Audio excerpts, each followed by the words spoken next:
దేవుడు నీలోనే ఉన్నాడు. మానవులు దేనినైతే వెతుకుతున్నారో అది వారికి సమీపంలోనే ఉంటుంది. అయినా వారు దానిని అక్కడా ఇక్కడా వెతుకుతుంటారు. ఒక వ్యక్తి చుట్ట కాల్చుకోవాలని అనుకున్నాడు. నిప్పు కోసం పొరుగింటికి వెళ్ళాడు. అది అర్ధరాత్రి అవడం వల్ల అందరూ గాఢ నిద్రలో మునిగి ఉన్నారు. అతను మొదట పిలిచాడు. తలుపు తట్టాడు. ఎవరూ పలుకలేదు. తరువాత తలుపుని బాదడం మొదలుపెట్టాడు. ఆ శబ్దానికి లేచి లోపల నుండి ఒక వ్యక్తి వచ్చి తలుపు తీసి చూశాడు. ఎదురుగా ఈ మనిషి కనపడ్డాడు. అతన్ని చూడడంతోనే ఏమిటండి, ఏంటి సంగతి, ఇంత రాత్రివేళ ఇలా వచ్చారు అని ప్రశ్నించాడు.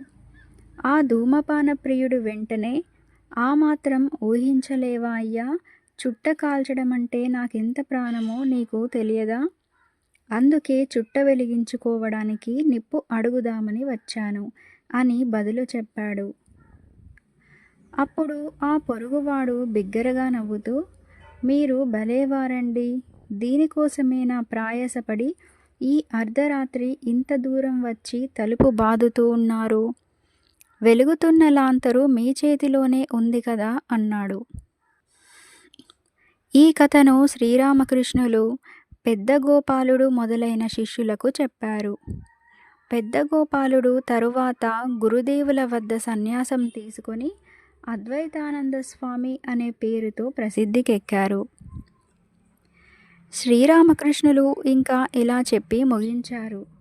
దేవుడు అక్కడ ఇక్కడ అంటే ఎక్కడో ఎంతో దూరంలో ఉన్నాడని తెలుస్తున్నంత వరకు మానవుడు అజ్ఞానంలోనే ఉంటాడు. భగవంతుడు ఇక్కడే అంటే తనలోనే ఉన్నాడని తెలుసుకుంటే జ్ఞానాన్ని పొందినవాడు అవుతున్నాడు.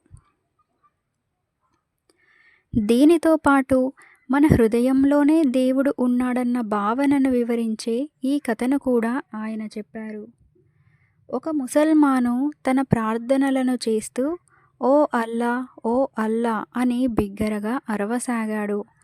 దగ్గరలోనే నిలబడి ఉన్న మరొక ముసల్మాను, నీవు అల్లాను సంబోధిస్తున్నావు, చాలా బాగుంది, కానీ అలా అరుస్తావెందుకు?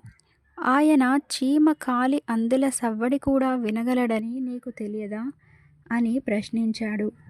భగవంతునిలో మనస్సు ఐక్యం చెందినప్పుడు ఆయనను అతి సమీపంలో మన హృదయంలోనే దర్శిస్తాము.